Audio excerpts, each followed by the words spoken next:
It's great to see you again. Same here. Yeah. So I've got a tiger behind me. Is it going to eat me? Well, if it's a real jungle tiger, it shouldn't. It should just, mind its own business. But I think it's a stock photo tiger. there are changing behaviors, though. But I like that because it shows a tiger in a field where people are going to be, right? Yeah. Well, this is the typical grassland in the habitat Yeah.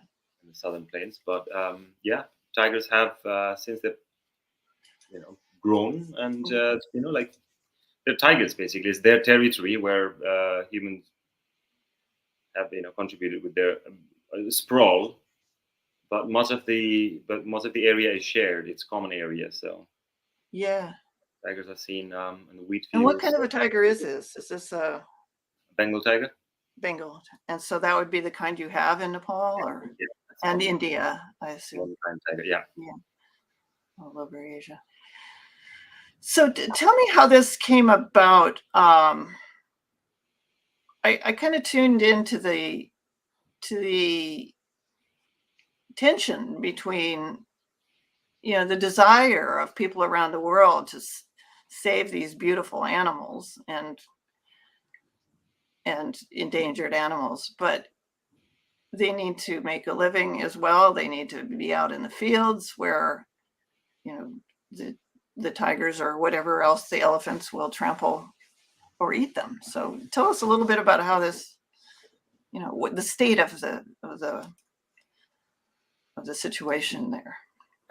Well, initially the concern for conservation in general arises with the fact that the numbers of these species have dwindled significantly over the past many decades, centuries even, as in the case of tigers and elephants as well.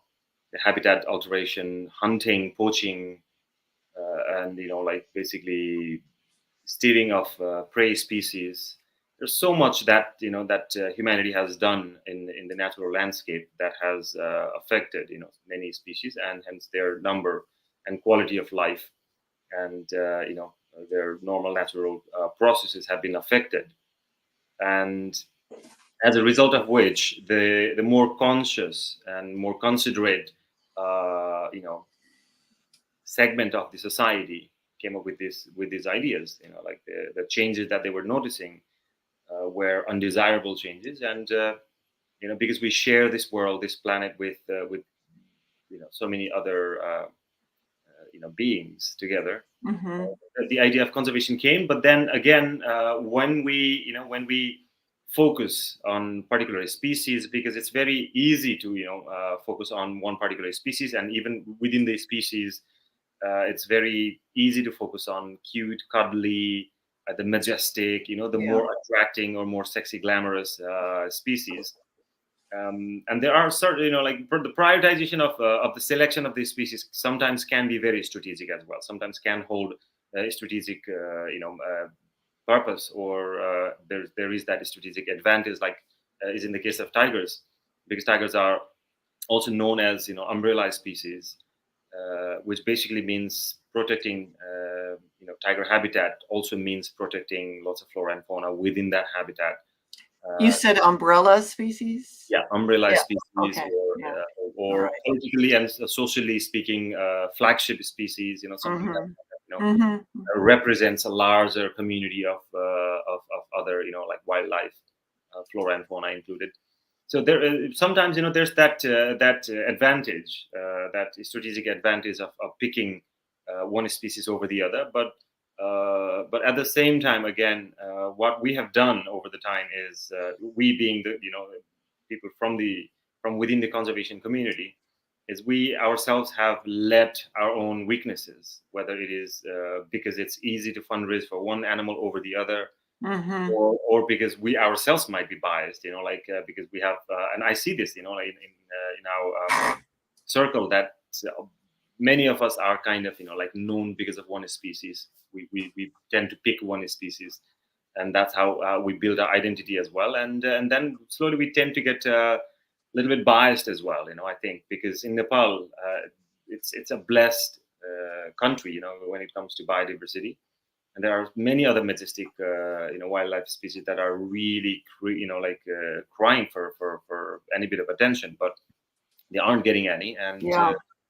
And then the tiger number, doubling of tiger number, and the intention was to double, the target was to double, but now we've almost, tripled the number. What is the limit of it? Who decides how many of them should be there, and do we have enough tigers now, or should we still, keep on meddling with the natural habitat to in the quest of increasing it, and at what cost? And should that little bit of that priority, maybe move towards species like last night I was talking to, another esteemed colleague of mine who is working in protecting wild yak population in the upper Trans-Himalayan region, which yak, yak, but yeah, wild. okay. Yeah. Very, very few of them left. And there are very small pocketed areas in the Nepalese Trans-Himalayan region where they're still still found, and there the conservationists are at the stage of basically letting people know that something like this exists, let alone like any serious concentrated effort on protecting their future. So there's this very much uneven distribution of attention because of all these different biases and conveniences that we sometimes pick over the importance and significance of one animal over the other.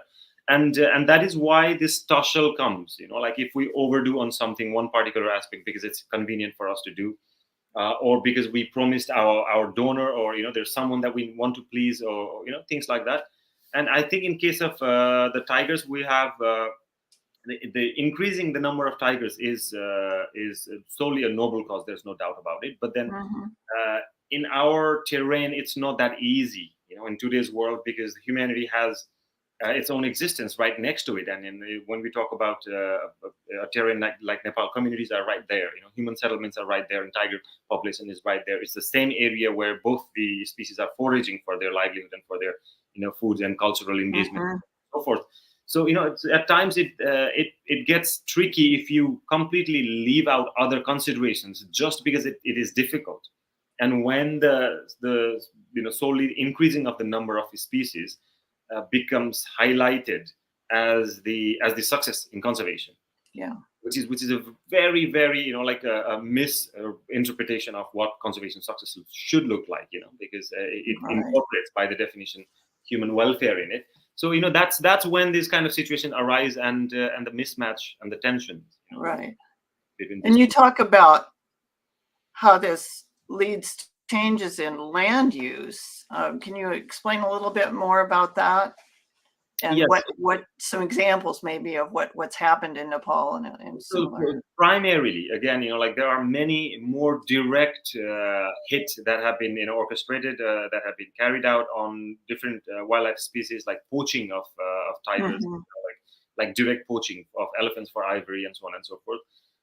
That definitely has had long term, it has existed for a long time in the whether it was royalties hunting or it's like illegal poaching. Now it's organized, trade, basically wildlife trade, which is multi-billion-dollar industry globally. That has been there, but also one of the major underlying factor behind the degradation of habitat, hence the extirpation of and in some cases extinction of species, has also happened because the landscape have been changed by humanity. Whether it's for farming. Initially, it was for because of slash and burn, populated uninhabited areas, or more wilderness areas. They just basically cleared out. If it was grassland, it was all burnt out. If it was a wetland, it was all buried and settled on by people. Or if it was forest, then wood chopped and villages were created in the middle, which again, exacerbates the conflict scenario, because it could be a prime migratory route for elephants, who have been using that particular area to migrate from A to B, and hence, there's now a more exacerbated situation between humans and elephants. Or it could be the hunting ground for tigers from the nearby woods. that now is settled by. So humans have had this like massive footprint in the form of how we have altered the uses of land, like how we have used land now in different forms. Now much of the human settlement is basically just either blacktopped, paved, or cemented, basically taking all the wilderness out of it, and then basically making it as inhospitable for any life form, whether flora or fauna. We've done that, where like wildlife tends to kind of get really confused. Well, and it is not a viable place for them anymore. And that is why I believe the land use change is one of the most like significant issues that conservationists should really focus on, which is where again. And again, like these are the local communities have needs, like local people have needs that cannot be overlooked. Like I said, like everything lives in a very compact form in a setup like in Nepal. It's not Siberian vast wilderness that we're talking about. Within 3-kilometer radius, there are 4 tigers, and there's a village. There are a couple of villages. And there's like water source right in the middle, and there's foraging ground right in the middle. There's grazing ground right in the middle. So that is the kind of terrain we're talking about. And can you not consider what people need, and that these people, local people, have their lives to protect, their mouths to feed, and so on and so forth. That is where the land use comes in, because it is all in the quest of feeding some mouths, And it is not much to ask if you look at it from their perspective. So it's local land that was being farmed. Now the local indigenous people are basically just chopping it and selling it, because they're kind of being pulled this way and that. I mean, there are many push and pull factors that are influencing the decisions that are, and in Nepalese context, one really interesting thing is we don't have land grading system. Right, there's no agricultural land or like developable land, and this land and that. Where things are restricted for a certain use. Exactly. So basically, all land is all private lands are like you could do whatever you want, basically. Right. You can build. So that is another reason why the price of land is like super high. Every single piece of land in Nepal is some places in Nepal, it doesn't even have to be Kathmandu, the main capital city. Plots of lands are more expensive than in Manhattan, downtown Manhattan, even. Like it's just absolutely ridiculous. So that is one layer dynamics. I think that has really jeopardized any possibility of like creating like harmony between humanity and wildlife. That buffer in the form of like for example, farmlands can be perfect habitat for many micro fauna. Like even like mid-sized mammal, every size mammal, small mammal, reptiles, amphibians. It has always been, for centuries, it has been perfect habitat, perfect cover, and so on and so forth. Now it is changing because these areas are being basically taken over by big industries, or again, like this concrete pouring business is on, which is shrinking the habitat, and which is why I think the land use change is something that we really need to consider. In a way that can empower the local indigenous people to remain in touch with their fatherland or motherland, while they can make a decent living. Which brings us to the question about some well-meaning or maybe not so well-meaning conservation groups that come in and say, you should do this with your land because it will, it's more sustainable, or it's going to improve the wildlife population, or conservation tourism or something. And then things backfire. So you talk about this turmeric story, which I found fascinating. Like they produced a lot of turmeric and there was no follow through. Absolutely. And before, and turmeric is just one of the examples out of many, actually. Before there, it was mentha, it was peppermint, it was chamomile. Like experimentation after experimentation at the cost of someone's life and someone's faith. It is a true,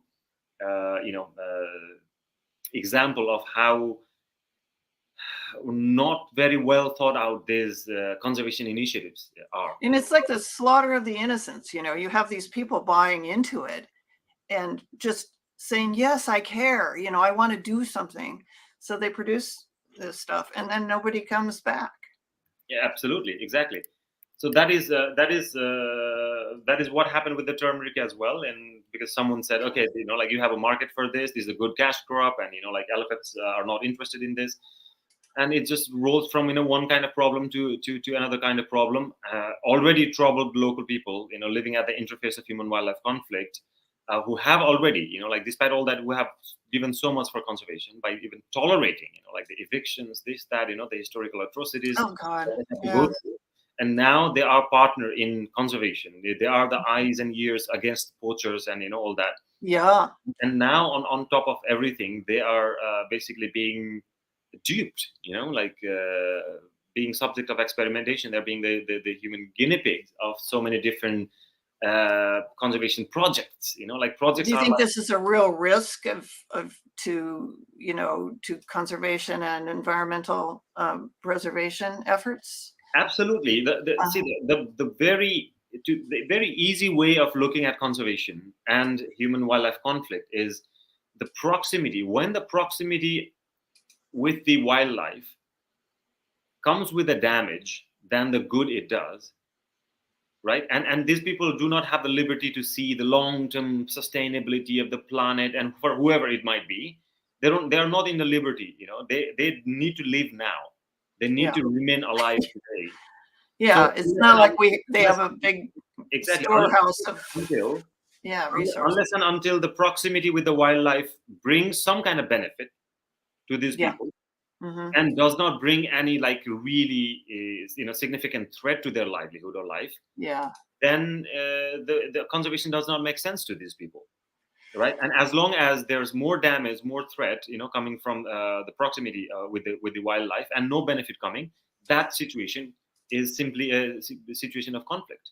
That Yeah. is basically human wildlife conflict, whether the extreme form being a death of the species, or death of a human, or it could be injury, or it could be damage of property, damage of crop, damage, like basically alteration of their livelihoods, restrictions in this and that.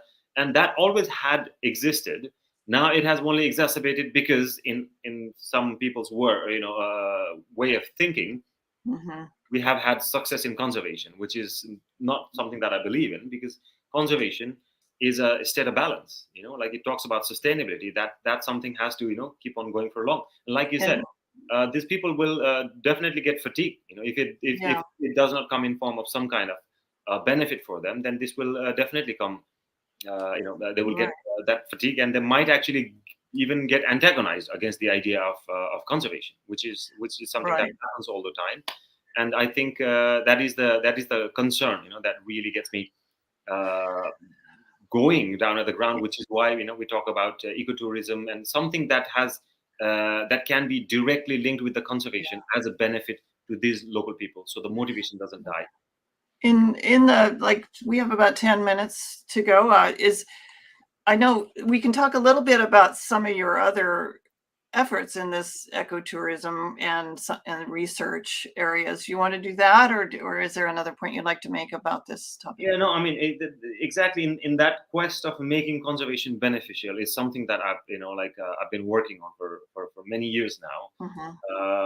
Little off from the very hands-on conservation. Now the focus, the demand of time and situation, I think, is in bringing relatable, realizable benefits that can directly be attributed to this so-called success of conservation. If we Yeah. cannot do that, then there's Hmm. not much hope for the sustainability of this success, which is why we have created these examples, little nuggets of samples, if I can call them, that in Berdia we are working on working together with the local communities in bringing out the real the real essence of what Berdia has to offer, as Yeah.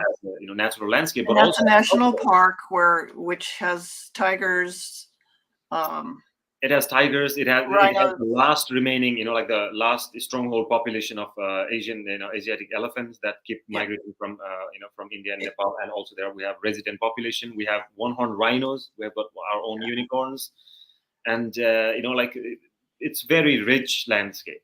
It's very rich landscape. We've got dolphins, river dolphins in this Himalayan nation. So it just goes. The list goes on and on and on. But together with the natural wonders, we also have cultural wonders. Like it is also equally a very much a indigenous and cultural landscape, and that the local Thado people have a lot to offer as experience. And all we need to do is like focus on these kind of things and work together with the community to devise both the conservation initiatives as well as the benefits that the conservation can bring to them. If we can, and I think your emphasis, your schools program that's to me one of the most. We've lost him temporarily, but I think he'll be back. But Manoj is. Are you there? Are you there? Oh. Anyway, Schools for Sustainable Development Goals. Schoolsforsdg.org is one of the programs that he has organized, and it's an amazing opportunity. So you can go to that website and inquire about some of the programs they have going there, as well as Bardia Travel. I've actually been. While we're waiting for Manoj to come back, I've actually been to Bardia, and I went on a research trip, and Manoj took us all around Nepal and was wonderful. But Bardia was one of my favorite spots, and we saw the rhinos and all that. But so we'll have him back.